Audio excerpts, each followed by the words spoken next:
Good afternoon বন্ধুরা, তোমাদেরকে simple কেয়া cooking চ্যানেলে ওয়েলকাম।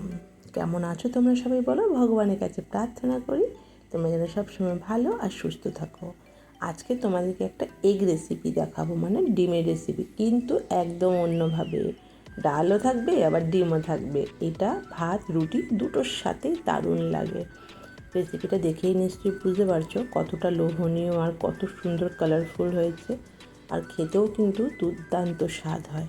তোমরা বাড়িতে এইভাবে ট্রাই করো, করে আমাকে জানিও। চলো রেসিপিটা তাহলে দেখতে থাকো। আর হ্যাঁ, নতুন বন্ধুরা চ্যানেলটা সাবস্ক্রাইব করে বেল আইকনটা প্রেস করে রেখো, কিন্তু তাহলে সবার আগে তোমাদের কাছে আমার ভিডিওটা চলে যাবে।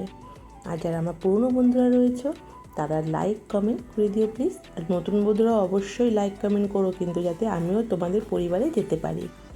কড়াই অল্প করে তেল দিয়ে একটু নুন একটু হলুদ গুঁড়ো দিয়ে আমি ডিমগুলো একটু লাল লাল করে ভেজে নেব। হ্যাঁ, আমি আবার সব কটা ডিম গোটা রাখিনি, আমি মানে একটা ডিম একটু মাঝখান থেকে কেটে দিয়েছি। আমি একটু অর্ধেক করে ডিম মানে আমার খেতে ভালো লাগে, জন্য আমি অর্ধেক করেছি, ওটাকে একটুখানি ভালো করে লাল লাল করে ভেজে নেব। আমার পরে কড়াটা গরম হয়ে গেছে, সেখানে আমি কড়া গরম করে এবার সর্ষের তেল দিয়ে দেবো। হ্যাঁ, তার আগে বলে রাখি, আমি কিন্তু ছোলার ডালটা মানে কুকারে 3-4টে সিটি দিয়ে সেদ্ধ করে আগের থেকেই সরিয়ে রেখেছি, সেটা তোমাদেরকে দেখানো হলো না। তো এবার আমি তেল গরম হওয়ার পর শুকনো লঙ্কা ফোড়ন দিয়ে এখানে আলু দিয়ে দিলাম।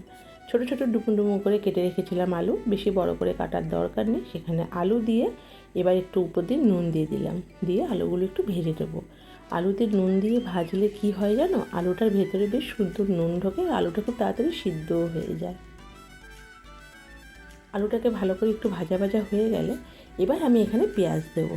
পেঁয়াজটা এখন দিলাম তার কারণ, যদি আমি আলুর আগে তেলে পেঁয়াজ দিতাম তাহলে পেঁয়াজগুলো একটু বেশি নরম পড়ে যেত বা একটু পোড়া লেগে যেত। সেই জন্য আমি আলুটা অল্প ভাজা হয়ে যাবার পরে আমি এখানে পেঁয়াজটা দিলাম। আর পেঁয়াজটা একটু বড় বড় করে কাটবে, তাহলে যাতে তরকারি যখন হবে তখন যাতে আমাদের পেঁয়াজটা একটু দেখা যায়, একটু পেঁয়াজটা যেন পাতে পড়লে ভালো লাগবে খেতে। তো আলুটা ভাজা ভাজা হয়ে গেছে, পেঁয়াজও ভাজা হয়ে গেছে, এবার আমি এখানে আদা রসুনের পেস্ট দিলাম। আদা রসুনের পেস্ট দিয়ে আমি 2 মিনিট একটু কষিয়ে নেব, নিয়ে এবার রেগুলার নর্মালি মশলা যা যা মানে আমরা ব্যবহার করি সেটাই দেব। যে যেরকম ঝাল খাও সেই পরিমাণ মতো লঙ্কার গুঁড়ি দিও। আমি একটু ঝাল খাইবে একটু লঙ্কার গুঁড়িটা বেশিয়ে দিই। আর যেমন হলুদের গুঁড়ো, জিরে ধনের গুঁড়ো আর স্বাদ মতো লবণ দিয়েছি। দিয়ে এবার আমি একটু কষিয়ে নেব। হ্যাঁ, এই ক্ষেত্রে যদি তোমাদের দেখো যে কষাতে গেলে মশলাটা পোড়া লেগে যাচ্ছে, তাহলে এখানে জল অ্যাড করতে পারো। অল্প অল্প করে জল দিয়ে দিয়ে একটু মশলাটা মানে ভালো করে কষিয়ে নিতে হবে, যাতে মশলার থেকে কাঁচা গন্ধটা চলে যায়। মশলাটা মোটামুটি কষানো হয়ে যাওয়ার পরে আমি কেটে রাখা টমেটো দিয়ে দেবো। টমেটোটা দিয়েও আমি আরও কিছুক্ষণ কষিয়ে নেব। এই রেসিপিটা ভাত রুটি দুটোর সাথে খেতে খুব ভালো লাগে, তোমরা বাড়িতে অবশ্যই ট্রাই করো। এবার এখানে আমি আরেকটু জল দিয়ে দেবো, যাতে আলুটা পুরোপুরি সিদ্ধ হয়ে যায়। জল দিয়ে এবার আমি যে সিদ্ধ করে রেখেছিলাম ছোলার ডালটা কুকারে, সেই সিদ্ধ করা ছোলার ডালটা আমি উপর দিয়ে এভাবে চারিদিকে ছড়িয়ে দেবো।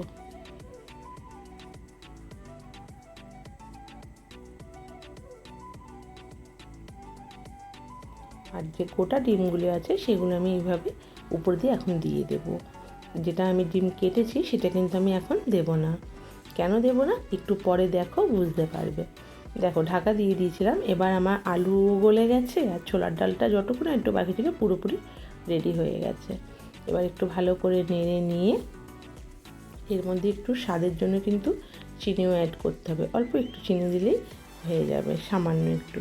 তো ভালো করে নেড়ে নিয়ে এবার আমি এখানে যতটা পরিমাণ আমি ঝোল রাখতে চাই সেই পরিমাণে একটু জল দেব। জলটা একটু পরিমাণ মতো দেবে, কারণ এটা ছোলার ডাল, যেহেতু ছোলার ডাল কিন্তু যখনই ঠান্ডা হবে ছোলার ডালের তরকারিটা কিন্তু বসে যাবে। তো একদম মানে শক্ত টাইপের হয়ে গেলে ভালো লাগবে না, তো একটু পরিমাণ মতো জলটা দিতে হবে। আর একটু ফুটে ওঠার পরে আমি কাটা ডিমটা দিলাম, তার কারণ আমি যদি আগেই দিয়ে দিতাম তাহলে কুসুমটাও বেরিয়ে যেত আর সব ঘেটে যেত। তো এবার আমার তরকারিটা পুরো রেডি, আমি এবার গরম মশলা ছড়িয়ে দিয়ে নামিয়ে নেব। তোমরা দেখেই বুঝতে পারছো কতটা লোভনীয় হয়েছে তরকারিটা, আর সত্যিই খুব টেস্ট হয়েছিল। তোমরাও বাড়িতে ট্রাই করো অবশ্যই। আর আমার পাশে থাকার জন্য, আমাকে সাহায্য করার জন্য, মানে আমার ভিডিও দেখে আমাকে হেল্প করার জন্য তোমাদের অসংখ্য ধন্যবাদ। এইভাবেই আমার পাশে থেকো প্লিজ। আর তোমরাও আমাকে কমেন্ট করে রেখো যেন আমিও তোমাদের পরিবারে যেতে পারি। ভালো থাকবে, সুস্থ থাকবে। আবার একটা নতুন রেসিপি নিয়ে দেখা হবে। টাটা।